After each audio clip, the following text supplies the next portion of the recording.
South আফ্রিকার বিরুদ্ধে match হারার পর এক জার্নালিস্ট সূর্যকুমার যাদবকে জিজ্ঞাসা করে যে সঞ্জু স্যামসনকে কেন খেলানো হয়নি।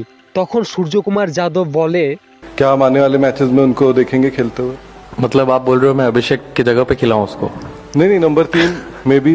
तो मतलब तिलक की जगह खिलाऊं? বিষয়টা ক্যাপ্টেন হেসে উড়িয়ে দেয়।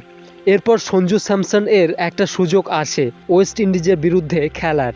আর এই ম্যাচে যদি ইন্ডিয়া না জিততে পারে তাহলে ওয়ার্ল্ড কাপ থেকে বাদ পড়ে যাবে।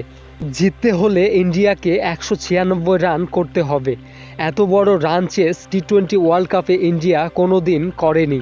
অভিষেক শর্মা ও ঈশান কিষান আউট যাবার পর সবাই ম্যাচ জেতার আশা প্রায় ছেড়েই দিয়েছিল।